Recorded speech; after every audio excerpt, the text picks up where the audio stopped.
The next showcase for tonight is Parishe for House of Amir Adnan.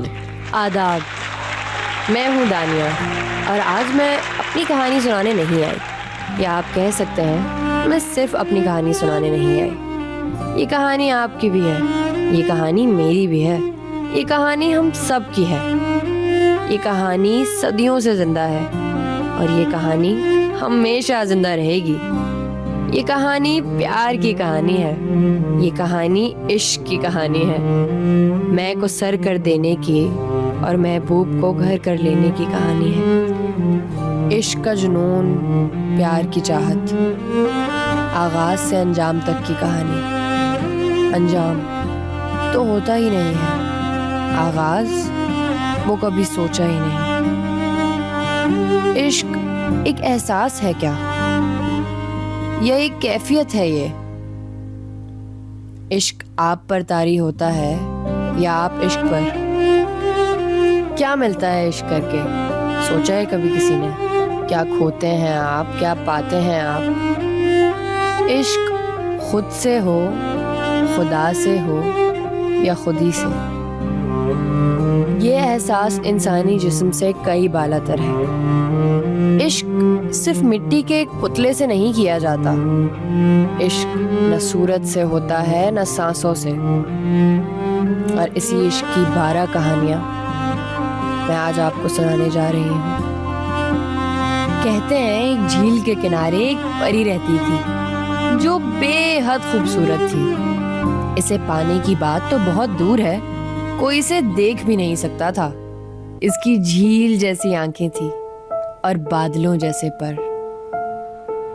एक शहजादा था सैफ, जिसके ख्वाब में ये परी आई।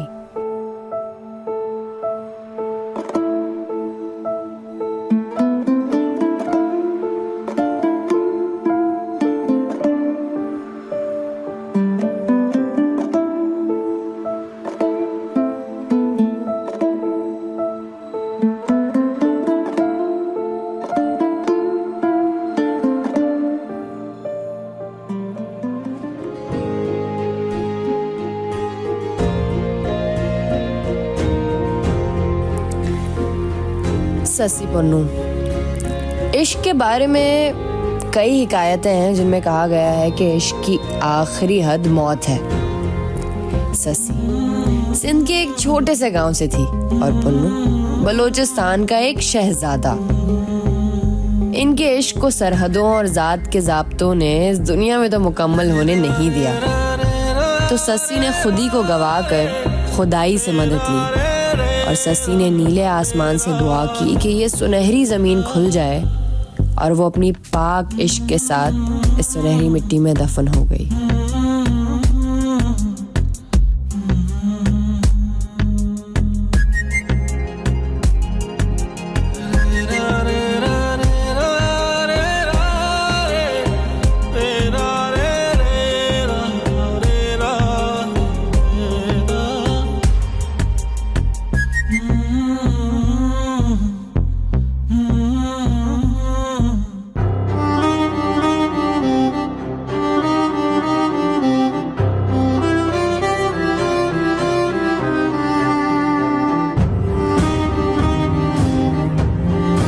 मिर्ज़ा साहिबा की कहानी एक तल्ख हकीकत है, जहां मोहब्बत की मासूमियत को खयानत और धोखे ने दागदार कर दिया।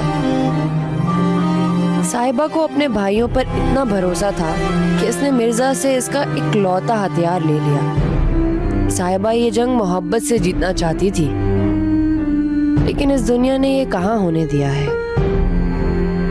तो इस कहानी का भी आखिरी मरहला मौत ही था।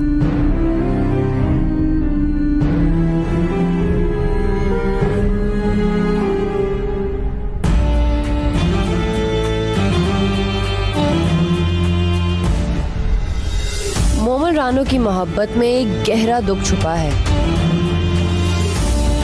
इश्क दुनिया का हर इम्तिहान सर कर जाता है, पर मोमिन ने जब रानो का इम्तिहान लिया तो वो दोनों अपने इश्क को दुनिया के लिए खो बैठे। लेकिन उनकी कहानी ताहयात है, उनकी ये मोहब्बत वक्त की कैद में नहीं है।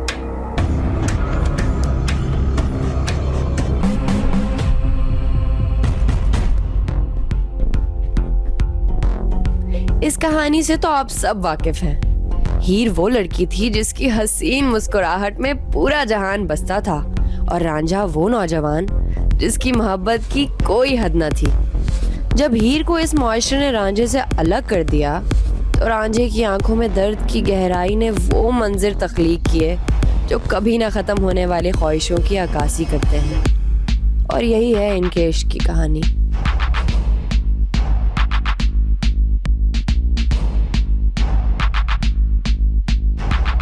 ये कहानी चाइना की कहानी है। इश्क की कहानी मुख्तलिफ ज़बानों में हो सकती है, पर एहसास एक ही रहता है। They are called the butterfly lovers because they turn into butterflies after dying for each other.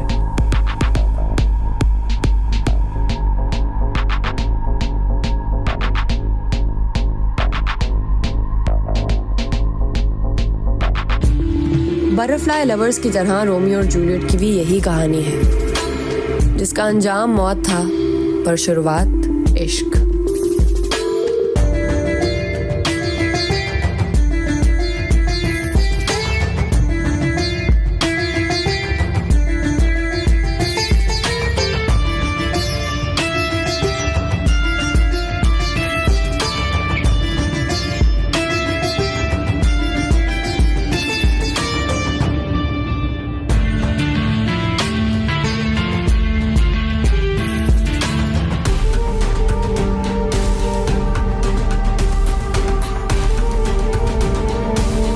Jodha Akbar की कहानी से तो सब वाकिफ हैं। जैसे मैंने आपको अभी बताया कि प्यार दुनिया जोड़ भी सकता है और तोड़ भी सकता है।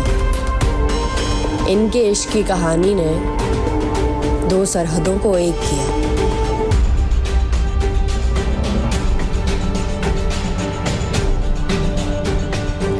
अनारकली और सलीम, इनके प्यार की कहानी थोड़ी अलग है, और इनकी कहानी हमें ये बताती है कि इश्क आपसे पूछ के आपको बता कर नहीं होता, इश्क तो बस हो जाता है।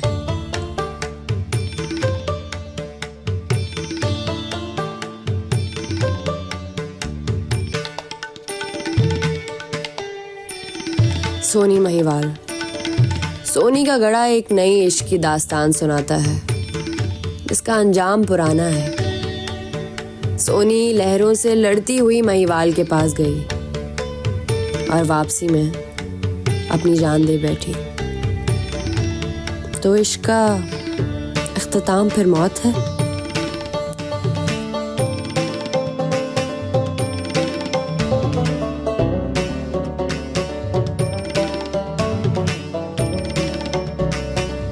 कई शायरों और अदीबों ने जुनून और इश्क को अलग अलग मायने दिए हैं, पर मुझे लगता है जब इश्क हद से पार हो जाए तो जुनून में तब्दील हो जाता है। यही बताती है आपको हमारी आखिरी कहानी, लैला और मजनू। मजनू के जुनून की हद ये थी कि आज हर आशिक को मजनू कहा जाता है। जब लैला मजनू से जुदा हो गई तो मजनू खुद को खो बैठा। मजनू ने खुद ही को खो दिया, मजनू ने खुदाई को खो दिया। तो फिर इश्क क्या सब खो देने का नाम है या सब पा लेने का नाम है?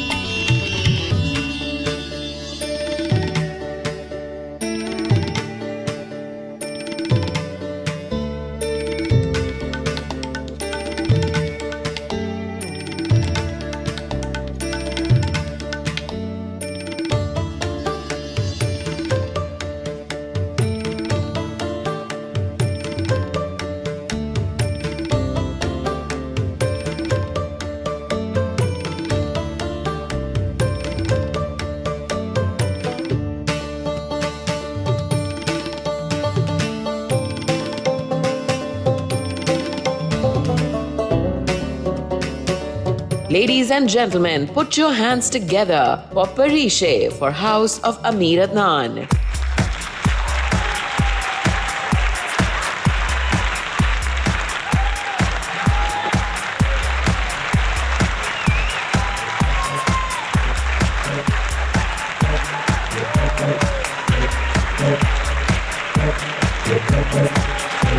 Thank you.